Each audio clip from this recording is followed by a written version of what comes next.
Thank you very much for joining us. Our sign language interpreter is William Silla.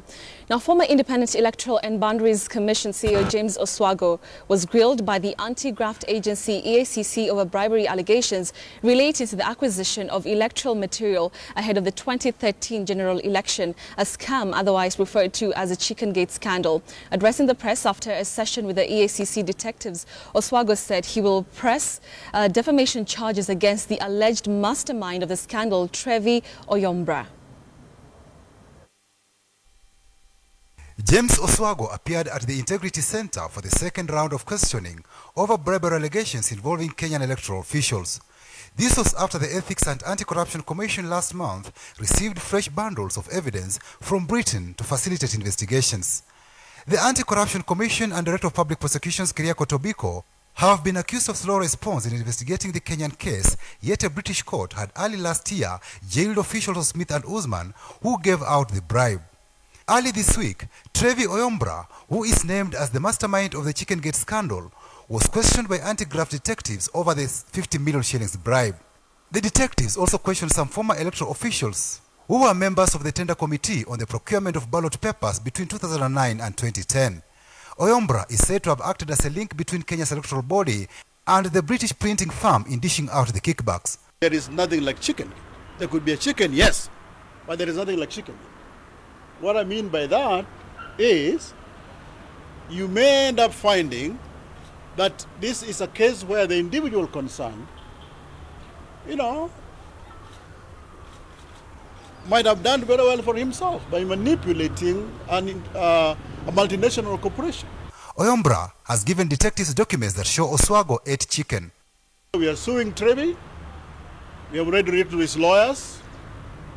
And we wait to see the outcome of that. We were waiting for the case in the UK to be concluded. Now we are sure the case has been concluded. Then this is the time for us to ask him either to prove the veracity of those claims, and if they are false and they are defamatory, to ask him at least to pay a bit of that money. A British court jailed two officials of Smith and Usman for bribing Kenyan election officials. Nicholas Smith, the sales and marketing manager, was jailed for 3 years.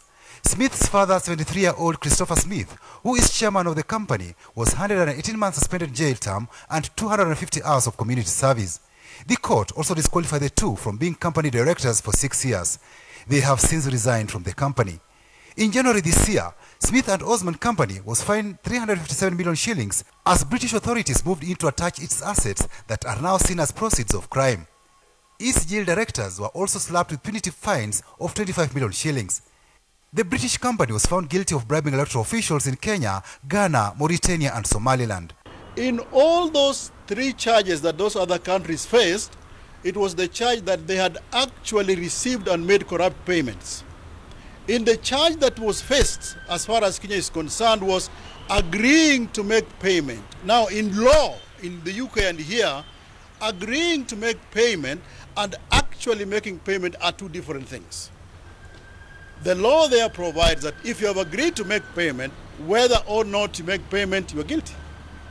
So when people say somebody was taken to court in UK and was jailed, and you are wondering where those in Kenya are walking scot-free, is because we have failed to understand the nature of the charges that those people in UK faced.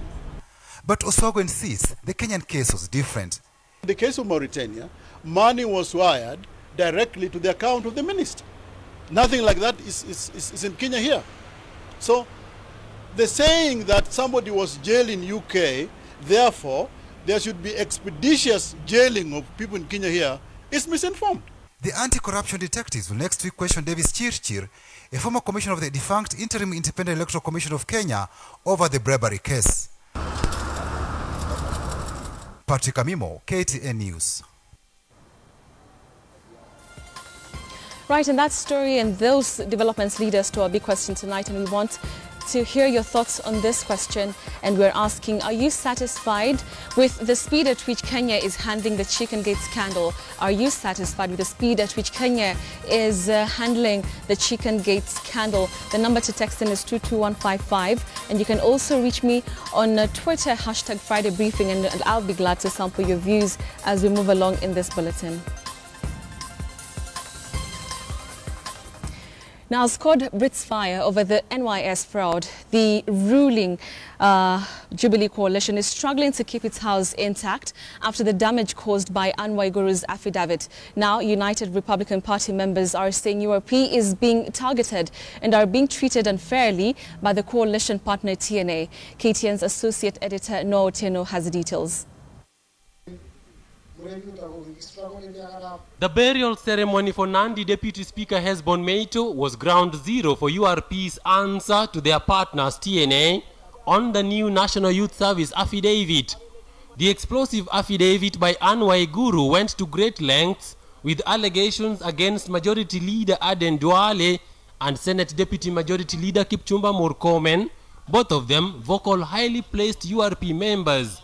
URP is not amused, especially after their partner TNA members began singing the chorus line that each person should carry their own cross. Jubilee haiwezi kuvunjika katika meza ya Anne Waiguru. It cannot, Anne Waiguru can never be the Jezebel of the Jubilee government. She will never be the Delilah of the Jubilee government. We will stand firm to focus on the law, on the facts, and on the fight on corruption. List people that you would want to remove in their positions, and then you say they are corrupt. I think we cannot tolerate anymore as a country. The organs that are responsible for fighting graft, they need to fight graft. They don't have to fight Murkomen, they don't need to fight Duale, they don't need to fight Felix, nor anybody else. Wasukume wapate mwenye amefanya hiyo maneno. Sio yetu kupanga watu alafu unasema one goal. Next. Ni maneno ya kusema ati mtu amepatikana na corruption na step aside. Bila evidence tunaona Felix hapo nyumbani walisema Felix amekuwa cleared lakini position imeenda. Tumeona watu wengine and we don't want to go that way. We want to say enough is enough. Ironically, it is not just URP facing off with TNA over the Waiguru affidavit, but URP members are also facing off among themselves. Nataka niseme sababu nimesikia ukisema siji Waiguru wabebe mzigo wake. Waiguru lazima atambue wale wote ambao waliipa pamoja. Wewe Alfred, fanya kesi yako polepole ndugu yako usiwe na wasiwasi. But trying to pull others down will not extinguish your case. So I want to tell you that. Although the Jubilee top two have maintained a studious silence since the affidavit, things seem to be going haywire down below. The problem that we have is where a public servant is given an office of trust. Then he decides to go and incite and inflame political affiliations, trying to create a rift between TNA and URP. That we are not going to accept. What I saw yesterday, the people from TNA saying that we are not, this thing is not Jubilee. They want to distance themselves. Then it means we are not together. If we are Jubilee and we are together, we should stand together. These coming just days before the anticipated official merger of Jubilee parties into one party as a vehicle for the 2017 general election. Noah Otieno, KTN News.